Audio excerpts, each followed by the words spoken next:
بدلی جانے لگی، الٹا سیدھا پڑھا جانے لگا، لیکن اس کے باوجود شراب کی حرمت کا اعلان نہیں ہوا۔ صرف اتنا کہہ دیا گیا نماز کے قریب مت جاؤ جب نشے میں ہو۔ جب تک جو تمہاری زبان سے جملے نکل رہے ہیں اس کو تم خود سمجھنے نہ لگو کہ کیا پڑھ رہے ہو، تب تک نماز کے قریب مت جاؤ۔ اب صحابہ کرام بڑے محتاط ہو گئے، اب نماز کے وقت شراب نہیں پیتے تھے، کیوں؟ ابھی شراب پیئیں گے تو نماز کا وقت ہو جائے گا، نماز کا وقت ہوگا تو ہم نماز ہماری جماعت چھوٹ جائے گی، تو اب احتیاط کرنے لگے، یہ کرنے لگے۔ لیکن ایک وقت آیا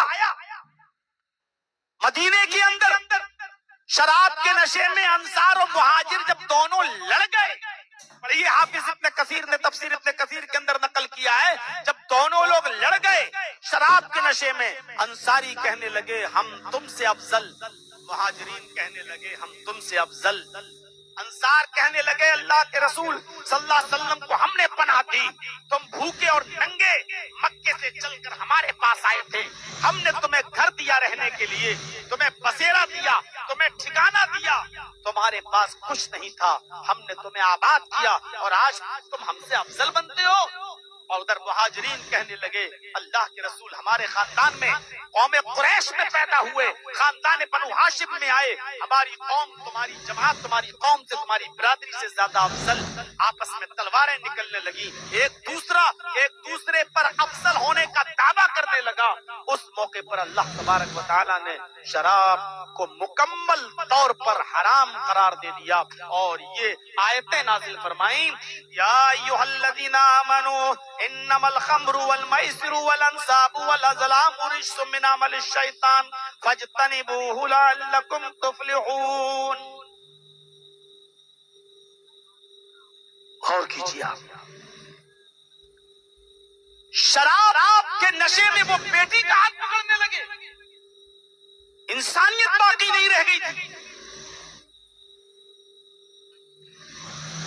ایک بکری اس قبیلے کی دوسرے کے قبیلے میں چلی گئی، اس آدمی کی بکری نے دوسرے کے کھیت میں تھوڑی سی گھاس کھا لی، سیرت النبی پڑھی علامہ ابن ہشام کی، اتنی سی بات کو لے کر جب جھگڑا چلا تو یہ جھگڑا 27 سال تک چلتا رہا۔ میری بکری تمہارے کھیت میں کیسے آئی؟ میرے کھیت میں تمہاری بکری؟ اس نے کہا ارے بکری ہے، جانور ہے، آ گیا تو کیا ہوا؟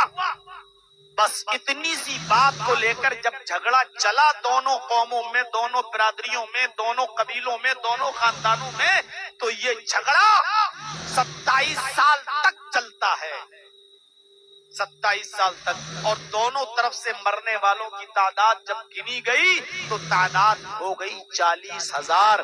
40,000 لوگ مر چکے لیکن جھگڑا ختم نہیں۔ ایسی حیوان قوم بن چکی تھی، ایسی جانوریت پیدا ہو چکی تھی عرب کے اندر۔ سوچیے اللہ کے رسول کے سامنے کتنے چیلنجز رہے ہوں گے، نبی اکرم کے سامنے کتنے چیلنج۔ ایک چیلنج، ارے ہم اور آپ تو ایک برائی معاشرے سے ختم نہیں کر پا رہے ہیں، ایک برائی۔ قبالہ والو ایمانداری سے بتانا جہیز چلتا ہے کہ نہیں چلتا ہمارے یہاں؟ پورے بہار میں مدرسے کتنے ہیں، علماء کتنے ہیں، ادارے کتنے ہیں، مولوی کتنے ہیں، جمعے کے خطبے میں مسجدوں میں خطبے ہوتے ہیں، تقریریں ہوتی ہیں۔ 26 سالیں تو مجھے ہو گئی ہیں آپ کے علاقے میں 1999 سے آتے ہوئے۔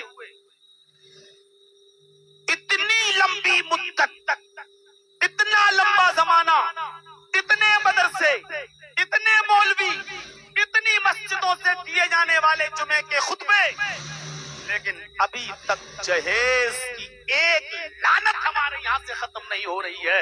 محمد رسول اللہ سے پوچھو، اکیلے جوا ختم کرنا، شراب نوشی مٹانا، زناکاری ختم کرنا، ابھی سنتے جائیے برائیوں کے کیا کیا شوق تھے اور طریقے تھے، وہاں برائیاں کیسی کیسی رائج تھی، ابھی سنتے جائیے۔ اور اکیلے नबी अकरम सल्लल्लाहु अलैहि वसल्लम ने इन चीजों को खत्म करके, चैलेंज को कबूल करके इन तमाम चीजों को खत्म कर दिया। बेटा बैठ जाओ, शादी हो गई तुम्हारी, अब कहाँ जाओगे, बैठो। तो अंदाजा लगाइएगा, अभी सुनते चलिए। एक जहेज की लानत हम खत्म नहीं कर पा रहे हैं अपने समाज से और मुआशरे से, और जबकि करना चाहें तो चुटकियों में हो जाए। जर्जीस साहब जैसे सारे मौलवी इलाके के अगर ये तय कर लें कि जहां जहेज दिया जाएगा और जहां जहेज मांगा जाएगा, हम उनका निकाह नहीं पढ़ाएंगे। उलमा तबका अगर इस बात पर एग्री हो जाए और इसको तय कर ले, तो मेरे भाइयों बताओ ये बुराई बंद होने में कितना टाइम लगेगा। लेकिन जर्जीस साहब खुद नहीं चाहते हैं कि बंद हो, क्योंकि कल जर्जीस साहब को अपने बेटे का शादी करना, हमें खुद जहेज चाहिए, हमें खुद मोटरसाइकिल चाहिए, हमें खुद 4 व्हीलर चाहिए। पहले मेरे बेटे की शादी हो जाए, बाद में मीटिंग होगी, अभी नहीं होगी साहब। अभी ये हम जैसे नहीं बंद हो सकती। अकेले बलबूते पर आपने कितनी चीजों को खत्म किया मुआशरे से और समाज से। एक चैलेंज था, चोरी नहीं होती थी क्या अरब की सरजमीन पर, लेकिन कानून जब हाथ काटने का बनाया तो इतना सख्त कानून बनाया इमाम कायनात ने कि चोर के हाथ काट दिए जाएं, और फिर इस पर इतनी सख्ती से अमल किया कि कबीले बनु मखजूम की लड़की फातिमा जब चोरी में पकड़ी गई, अल्लाह के नबी के पास उसका मुकदमा आया। आपने पूछा कितनी चोरी की, बताया गया इतनी। कहा हद निसाब को पहुंच रही है, हाथ काट दो। होता है ऐसा। बेटा जल्दी निकल जाओ, या तो जाओ या फिर बैठे रहो। एक काम करो मेरे साथियों, सुनो, इतना सख्त कानून। अब वहां ये हुआ कि इतने ऊंचे घर की लड़की का हाथ काटा जाएगा, फातिमा नामी लड़की का, बनु मखसूम की कबीले की लड़की, बड़े ऊंचे घर की, बड़े साहब की बेटी। अरे नाक कट जाएगी, नाक कट जाएगी। ओफो, किसको भेजा गया अल्लाह के नबी के पास? मशवरा हुआ कि ऐसे आदमी को भेजो जो अल्लाह के रसूल के बहुत करीब हो और अल्लाह के रसूल उसकी बात न टालें। तो जानते हो मशवरे में क्या तय हुआ? हजरत उसामा इब्ने जैद को भेजा जाए। हजरत उसामा को भेजा गया कि जाओ अल्लाह के नबी से कहना कि बड़े ऊंचे घर की लड़की है, अगर उसका हाथ कट गया तो नाक कट जाएगी। लोग क्या कहेंगे कि देखो मोहम्मद ना अमीर देखता, ना गरीब देखता है, ना ऊंचा खानदान देखता है, ना ऊंची नस्ल। हजरत उसामा जब ये सिफारिश लेकर आए और कहने लगे कि अल्लाह के रसूल बहुत ऊंचे घर की लड़की है, आपसे गुजारिश की गई कि आप उनकी बात अल्लाह के नबी मान लेंगे, आप सिफारिश कीजिए, आप उसको छोड़ दीजिए, कितना अच्छा होगा, समाज में हमारी नाक नहीं कटेगी। तो अल्लाह के नबी ने उसामा की बात, सबसे करीबी शख्स की बात, जिगरी दोस्त की बात क्या कहकर काट दी? आपने कहा उसामा अत्तशफ़उ फी हद्दिन मिन हुदूदिल्लाह, अल्लाह की हदों में से एक हद को तोड़ने की सिफारिश करने आए हो। चोरी की सजा में हाथ काटने का कानून मैंने नहीं बनाया है, अल्लाह की तरफ से जिब्राइल ये कानून लेके आए हैं। अस्सारिक़ु वस्सारिक़तु फ़क़्तऊ अयदियहुमा, चोरी करने वाले मर्द का और चोरी करने वाली औरत का दोनों का हाथ काट डाला जाए। ये कानून अल्लाह की तरफ से नाफिज किया हुआ है और तुम मेरे पास सिफारिश लेके आए हो, जाओ और उसका हाथ काट दो। उसका हाथ काट दिया गया। तब अल्लाह के नबी ने जोरदार और शानदार अल्फाज में कहा था कि आज कबीले बनु मखजूम की लड़की का जो हाथ काटा गया है उसको देखकर कोई ये न कहे कि मैंने दुश्मनी में हाथ काटा है, बल्कि ये अल्लाह का कानून था जो मैंने पूरा किया है। अगर उसकी जगह पर मेरी अपनी बेटी होती, आपने कसम खाकर कहा, पढ़िए बुखारी, वल्लाही लौ अन्ना फातिमा बिन्त मोहम्मद सरकत लक़तअतु यदहा, अगर आज उसकी जगह पर मेरी अपनी बेटी, मेरी अपनी लख्त जिगर फातिमा ने भी चोरी की होती तो मैं उसका भी हाथ काट देता। طریقے سے آپ نے چوری کو ختم کیا اور چوری کے سارے چور دروازوں کو بھی آپ نے بند کیا. ایک چیلنج تھا نبی اکرم کے سامنے.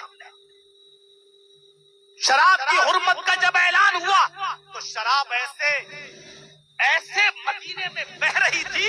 انسائکلوپیڈیا برٹانیکا پڑھیے, کرسچن رائٹر لکھتا ہے جیسے نالیوں میں بارش کے دنوں میں پانی اوپر آ جاتا ہے. جب اللہ کے نبی صلی اللہ علیہ وسلم نے منادی کروائی اور اعلان کروایا کہ لوگوں شراب اب حرام کر دی گئی ہے, تو جو 20 سال سے شراب پی رہے تھے, جو 80 سال کے بوڑھے بھی شراب پی رہے تھے, جن سے شراب کبھی چھوٹنے کی توقع نہ تھی, حرمت شراب کا اعلان سننے کے بعد بھی انہوں نے اپنی سراہیاں پھوڑ دی, اپنے مٹکے توڑ دیے, اپنے ڈرم توڑ دیے, اور پانی نالیاں بھر گئی اور شراب سڑکوں پر آنے لگی. انسائکلوپیڈیا نے تھوڑا سا غلو کرتے ہوئے لکھا, ایسا لگ رہا تھا جیسے شراب کی باڑھ آ گئی ہو, پانی کا سیلاب آ گیا ہو مدینے کی سرزمین پر. اتنی جلدی لبیک, اتنی جلدی آواز کسی حاکم وقت کی آواز پر لبیک نہیں کہا گیا جتنا محمد رسول اللہ صلی اللہ علیہ وسلم کی آواز پر لبیک کہا گیا. گورنمنٹ آج بھی سگریٹ کی ڈبیوں پر لکھتی ہے cigarette smoking is injurious to health, cigarette health کے لیے نقصان دہ ہے. لکھنے کے باوجود مجھے بتاؤ کتنے لوگ یہ سگریٹ چھوڑتے ہیں. گورنمنٹ کی بات کو بھی اتنی آسانی سے کوئی نہیں مانتا جتنی جلدی محمد رسول اللہ صلی اللہ علیہ وسلم کی آواز پر لبیک. جہاں یہ کانوں میں آواز گئی کہ شراب حرام ہو گئی, ڈرم پھینک دی, اڑیل دیے, مٹکے توڑ دیے, سراہیاں پھوڑ دی. جام جو ان کے ہونٹوں تک پہنچ چکا تھا, ایک ایک گھوٹ, دو گھوٹ جو پی چکے تھے, انہوں نے بھی اپنے لبوں سے ہونٹوں سے ہٹا دیا اور اعلان سننے کے بعد نالیوں میں وہ شراب کو بہا دیا. اتنی جلدی کسی کی آواز پر لبیک نہیں کہا گیا جتنی جلدی محمد رسول اللہ کی آواز پر لبیک کہا گیا. ہم اپنے سماج پہ غور کریں, ہم تو چھوٹی سی معمولی چیز نہیں چھوڑ پاتے, بیڑی نہیں, سگریٹ نہیں, تمباکو نہیں, کھینی نہیں, مسالہ نہیں. حرمت شراب کے اعلان کے بعد صحابہ نے شراب کے مٹکے ایسی اطاعت و فرما برداری کا ثبوت دیا محمد رسول اللہ کی آواز پر. غور کیجئے, زناکاری بھی اپنے عروج پر تھی. جب شادیاں ہی غلط طریقے سے ہوتی تھیں تو برائیاں کتنی ہوں. ہمارے ہاں جو شادیاں ہوتی ہیں اس پر ایک نظر ڈال لیجئے, ہر علاقے کی الگ الگ ہے. عرب کے اندر شادی کیسی ہوتی تھی, پڑھیے بخاری کتاب النکاح. حضرت عائشہ صدیقہ فرماتی ہیں زمانے جاہلیت میں نکاح کے 4 طریقے تھے. ایک طریقہ تو ایسا ہی تھا جیسے ہمارے اور آپ کے یہاں ہوتا ہے, یہ بہت کم لوگ اپناتے تھے, چند لوگ جو بہت شریف تھے یہ طریقہ اپناتے تھے. لڑکے والا لڑکی والے کو پیغام دیتا ہے اور نکاح ہو جاتا ہے. یہ بہت کم تھا وہاں پر, جیسے آٹے میں نمک, بہت کم تھا. شادی کا جو ایک خطرناک طریقہ تھا, بخاری کی روایت کے مطابق اس طریقے پر ذرا غور کیجیے کیا تھا. یہ شادی تھی, ذرا سوچئے شادی جب ایسی ہوتی ہوگی تو برائیاں کیسی ہوتی ہوں گی. ایک لڑکا کسی لڑکی کو نکاح کا پیغام دیتا اور پھر وقت پر شادی ہوتی. ایک لڑکا کسی لڑکی کو نکاح کا پیغام دیتا, پھر شادی ہوتی, شادی کے بعد وہ اپنی بیوی کو اپنے گھر لاتا, لیکن اس کے ساتھ شب زفاف نہیں مناتا, رات نہیں گزارتا. نہیں, بیوی میری, لیکن وہ خود نہیں سوتا اپنی بیوی کے ساتھ.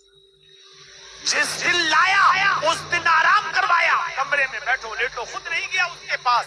اور دوسرے دن اپنی بیوی کو اپنے کسی دوست کے حوالے کر دیا کرتا تھا. مفصل اگر آپ کو زمانے جاہلیت کے نکاح کی تفصیل پڑھنا ہو تو صفی الرحمان صاحب مبارک پوری رحمت اللہ علیہ کی کتاب الرحیق المختوم کے اندر جہاں زمانے جاہلیت کا ذکر کیا گیا وہاں یہ منظر دیکھ سکتے ہیں, پڑھ سکتے ہیں آپ. حضرت صفی الرحمان صاحب مبارک پوری رحمت اللہ علیہ نے لکھا ہے बुखारी के हवाले से कि ये इतना बुरा दस्तूर था कि लड़का अपनी बीवी को किसी दोस्त के या किसी दूसरे के हवाले कर देता था। वो लड़का, वो उसका दोस्त उसकी बीवी को अपने साथ लाता था और अपने पास रखता था, और इतने दिन वो अपने पास रखता था जब तक कि उस आदमी से हमल नहीं ठहर जाता था, गर्भ नहीं ठहर जाता था। इसकी बीवी जो इसने दूसरे को पेश की है, उस आदमी से प्रेग्नेंट नहीं हो जाती थी, तब तक अपने घर नहीं बुलाता था। और जब वो उसका दोस्त इसको बताता कि तुम्हारी बीवी प्रेग्नेंट हो गई, हामिला हो गई, तब ये उसको बुलाकर लाता और उसको अपनी बीवी बनाता, अपने घर लाता। और ऐसा इसलिए किया जाता कि उनका अकीदा, उनकी आस्था, उनका बिलीफ ये था, उनका विश्वास ये था कि ऐसा करने से बच्चा नेक पैदा होगा, ऐसा करने से बच्चा शरीफ और नेक पैदा होगा। ये शादी थी, शादी। ये दूसरा तरीका था शादी का। पहला तरीका मैं बता चुका हूं, वही था जो आज हमारे और आपके यहाँ, लेकिन बहुत कम लोगों में। दूसरा तरीका ये था, शादी करके लाता, खुद नहीं सोता, दूसरे के हवाले कर देता, उससे प्रेग्नेंट हो जाती, तब उसको लेके आता, अपनी बीवी बनाता। और ऐसा इसलिए किया जाता ताकि बच्चा नेक पैदा हो। शादी का एक तीसरा तरीका देखिए क्या था। एक ही लड़की के पास 3 से ज्यादा और 10 तक लोग जाते थे। 3, 4, 5, 6, 7, 8, 9, 10, बस 10 से ज्यादा नहीं। एक ही लड़की के पास जाते, उसके साथ जिना करते। जब पता चल जाता कि ये प्रेग्नेंट हो गई, तब जाना छोड़ देते। और जब बच्चा पैदा होता तो वो औरत उन सबको बुलाती जितने उसके पास जा चुके हैं, 3, 4, 5, 10 तक जितने लोग उसके साथ जिना किए, आज बच्चा पैदा हुआ, वो उन सबको बुलाती और कहती कि तुम सब हमारे पास आए, तुम सब ने हमारे साथ रात गुजारी, हमारे साथ शारीरिक संबंध बनाया, हमारे साथ तुम लोगों ने जिस्मानी ताल्लुकात कायम किए। सब कहते कि हाँ सच है कि हमने जिस्मानी ताल्लुकात बनाए। कहा बच्चा पैदा हुआ है। अब वो औरत उस बच्चे को उठाती और इतने लोगों में से जिसकी गोद में रखना चाहती रख देती। मतलब 5 आदमी आए या 9 आदमी आए या 10 आदमी आए, बच्चे को उठाकर जिसके भी गोद में रख देती। ये उसी का बच्चा मान लिया जाता, ये उसकी बीवी मान ली जाती, वो उसका शौहर मान लिया जाता। और इस तरीके से वो आदमी इस बच्चे को और इस औरत को लेकर अपने घर चला जाता। अब ये दोनों मियां बीवी हो गए और ये बच्चा उस आदमी का बच्चा बन जाता। ये शादी का तीसरा तरीका था।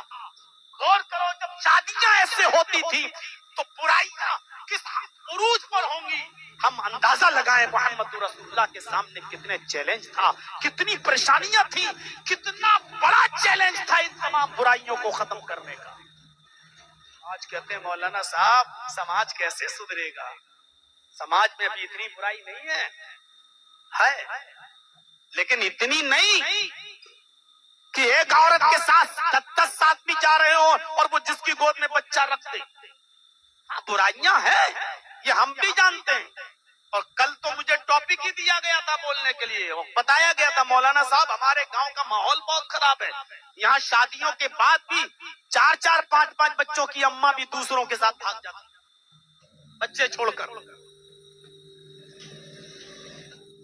अल्लाह न करे कि आपके यहाँ पर भी ये माहौल हो, और हो तो अल्लाह रब्बुल आलमीन हमारी माँ बहनों को हिदायत दे। हमारे भाइयों, मेरे भाइयों तसव्वुर कर रहे हैं आप, ये शादी का तीसरा तरीका। और चौथा तरीका बड़ा खतरनाक, एक और तरीका सुन लीजिए शादी का क्या था। औरतें अपने घर की छत पर हरी झंडियां लगा दिया करती थी। औरत अपने घर पर हरी झंडी लगा दिया करती थी। इसका मतलब ये था कि मैं फ्री हूं और जो भी मेरे पास आना चाहे आ जाए। पूरे साल तक लोग उसके पास आते थे, पूरे साल तक, और इसमें तादाद बढ़ भी जाती थी, काफी लोग हो जाते थे। और जब 9 महीने के बाद उस औरत के बच्चा होता था, तब वो उन सबको बुलाती थी जितने लोग इस 9 महीने में उसके पास आए, चाहे वो 100 हो गए हों, 200 हो गए हों, 50 हो गए हों, जितने लोग उसके पास आ चुके वो सबको बुलाती और कहती कि तुमको तो मालूम है कि तुम लोग सब मेरे पास आए हो और सबने मेरे साथ रात गुजारी है, जिना किया है, अब बच्चा पैदा हुआ। अब वो औरत उस बच्चे को नहीं रखती थी किसी की गोद में, खाने काबा से एक कयाफा शनास बुलाया जाता था। जैसे आजकल होते हैं ना, पंडित लोग आते हैं तो मुहूर्त निकालते हैं ना, शादी में कौन सा दिन अच्छा रहेगा, शुभ रहेगा, कौन सी तारीख शुभ रहेगी, और पता नहीं मुहूर्त निकालने के बाद भी पता चलता है कि स्टोव से जला दी गई, सिलेंडर से मार दी गई, आग से जल गई। और हमारे साथ कितने लोग जेल में थे।